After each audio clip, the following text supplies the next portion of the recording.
What's going on, everyone? So, more likely than not, this offseason, one of Donovan Mitchell or Darius Garland will no longer be on the Cleveland Cavaliers. Either Donovan Mitchell is going to demand a trade and say, hey, look, you can trade me or you can keep me, but I'm leaving not this offseason, but next offseason, and you're not going to get anything from me or trade me now, get something. And if he sticks around, well, then Darius Garland is reportedly going to request a trade, that he wants to kind of get back to being the lead guard and be able to be the point guard to the level that we saw him pre-Donovan Mitchell. Now, going under the assumption that Donovan Mitchell does stick around, right? It is still very likely that Donovan Mitchell leaves and then the Cavs end up trading him and keeping Darius Garland. But going on the assumption that, let's say, he does stay, then Darius Garland becomes available. And one of the teams that are heavily interested in Darius Garland are the San Antonio Spurs. Now, we knew that San Antonio, they have interest in Darius Garland. I mean, look, the Spurs, period, need to get a point guard, whether it's a short term until they find that long-term point guard, or if they can get it immediately and right away, they have to get one regardless, just to make things easier on Victor Wembanyama, right? One of the big issues that the Spurs had was just the playmaking and being able to make things easy for Victor and, I mean, just the team in general, right? Like having a real floor general that can kind of get guys in position, kind of run and initiate the offense. Also, actually acknowledge that Victor Wembanyama is on the basketball court. Like, that was one of the most frustrating things about the Spurs. Like, there were times where, like, Victor has clear establishment. There were times where Victor would be like wide open and guys would miss him. Like, it's just, they need to get some level of playmaker. And Victor Wembanyama was unbelievably impressive, right? I mean, the alien that he is, I'm not somebody, I don't like the insane expectations that people put on some of these young guys, especially Victor Wembanyama. Again, even if he didn't have the season that he had, a lot of people would have been like, see, look, he's a bust, he's that, the other. I just, again, kind of give guys time to grow and develop. But Victor did have the season that he just had and was arguably the best defensive player in the league out the gate. This guy's probably going to win 10 Defensive Player of the Year.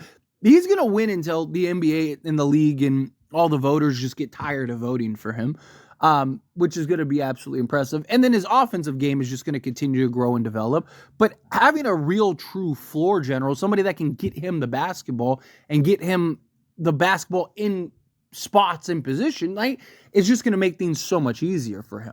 I mean, you talk about a guy that next year, if you get the right point guard, next year, Victor could jump to a 28 to maybe 30 point guy. I mean, the guy was already averaging 20, right? So to think that he can't go, like, actually have a guard that's setting him up and, throwing him lobs and, getting him the ball in his spot, plus his offense, just natural improvement and progression that he's going to make as he develops. I don't think it's that far-fetched for him to average, somewhere 8 to 10 points, or say 6 to 10 points more than he averaged last season, especially if you can get a guard. And look, Darius Garland makes a world of sense, particularly because of his age, right? Darius Garland's still only 24 years old. He won't be 25 till January. So he's young enough to where he fits the timeline beautifully, right? And it's like, yes, the Spurs have options, right? Like, you could go, free agency. There's talks about them potentially, drafting somebody in this draft and then bringing in like a Chris Paul or something to help develop. We saw what Chris Paul was able to do with SGA. I mean, SGA still credits, Chris Paul for kind of his emergence and whatnot. But, going and getting somebody in the draft or going and getting somebody in free agency, that's obviously an option. But if you can get somebody like Darius Garland, I think you do it. I think a lot of people also forget how good Darius Garland was pre-Donovan Mitchell. I mean, you're talking about a guy that was legit, a 22-9 guy, or 22-8 guy. Right? So, I mean, this is a guy that I fully believe could get back to that. And he was also shaping and developing into what looked like one of the top guards in this league. Right? This is a guy that people were looking at and going, man, like he could be a legit two-way guard. He was an all-star, most improved. Like this is a guy that just really was very impressive. And then Cleveland ends up making the move for Donovan Mitchell, and then he kind of ends up taking a back seat. And it's just this awkward, like, okay, you go, I go at times. And now Darius Garland, if he could go to a team like San Antonio, I just think he'd be in much better shape. Right? And then if you have like Garland, Vassell, and, Victor Wembanyama, maybe you draft somebody in the draft.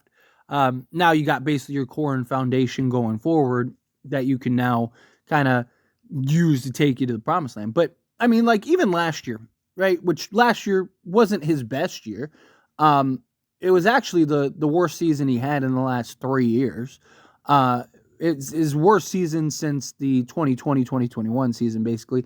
But it's still, he averaged 18 points, 6.5 assists, 1.3 steals. He averaged 3 rebounds. He shot 83.4% from the foul line. He had an EFG of 52.4%. He shot 50% from 2-point range. He shot 37.1% from 3-point range. Right? So, I mean, again, 44.6% from the line, from the field period on 14.8 attempts, which is also his third fewest of his career, right? So, or second fewest of his career.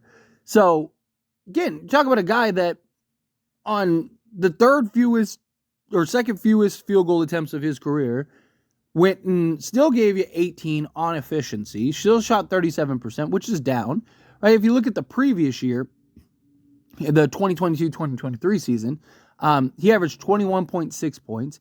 He averaged 1.2 steals, 8 assists, 7.8. So 8 assists, 3 rebounds. He shot 86.3% from the foul line. He had an EFG of 53.7%. He shot 49.2% from 2-point range. He shot 41% from 3-point range on 6.8 attempts. I mean, he's a career 38% 3-point shooter regardless. So he's a good 3-point shooter.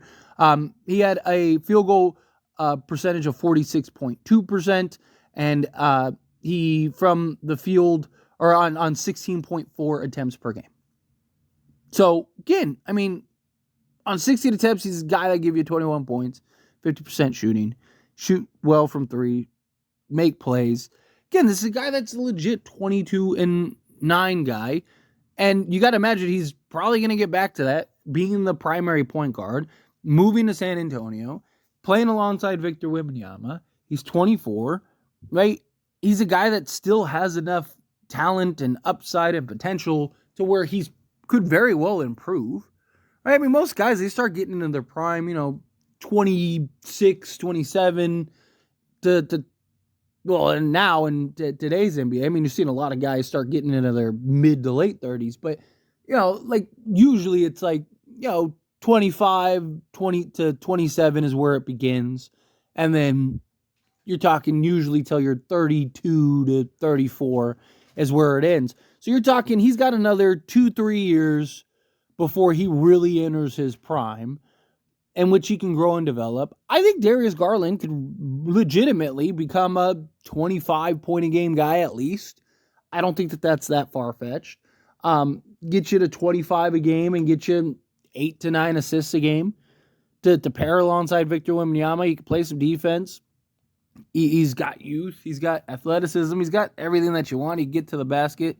Finishing at the rim is definitely something that he needs to improve a little better on. But just in general, I think that he's a guy that makes a lot of sense. And it's not, I don't think it's crazy that the Spurs kind of have him at the top of the list, right? He's the guy that keeps being mentioned. He's the guy that the Spurs keep like, hey, if he's available, he's the guy we're looking at. He's the guy we're targeting. And I think that they should, right? Because again, I mean, you could go and you could draft a guy in the draft at point guard, right? And this draft in general isn't looked at as this great draft. But regardless, even if it was looked as a great draft, you're still taking a gamble. There's a lot of top point guards in various classes that have came into the NBA and done nothing, right? So you could take the flyer on a guy at 4 or 8 and hope that maybe he develops into better than Garland or as good as Garland or whatever. Or you can take the safe route, go and trade for Darius Garland, who you know is already an all-star level point guard. You get an all-star level point guard immediately. You don't have to take the risk. You don't have to take the gamble. You don't have to take anything. You're just trading for him.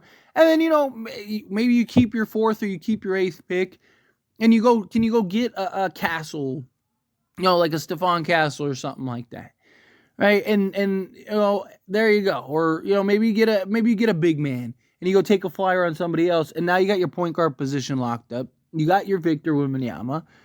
So you basically got your point guard, you got your 2 guard, you got your power forward or center, right? Because that's the beauty of Victor Wembanyama, is his versatility, right? Now you're just kind of adding and upgrading around the edges, and you're in good shape, right? So, I don't know. I like the idea. I think if they can realistically get Darius Garland, I think you get him. Personally, I think he's a no-brainer. I think he's somebody that you don't even question. You just go get him, right? Like, if you can get him, you can get him. I think a lot of people, I think, forget how good Victor Wembanyama was, or not Victor Wembanyama, how good Darius Garland was pre Donovan Mitchell. But again, how you feel, whatever your thoughts are, I'd love to hear it. So let me know down in the comments below. That being said, if you haven't liked this video, hit that like button. Helps me a lot. It's me enjoy these types of videos, and I truly appreciate it. Not subscribe to the channel, hit that subscribe button. Turn on the bell notifications. Appreciate y'all. See you in the next one.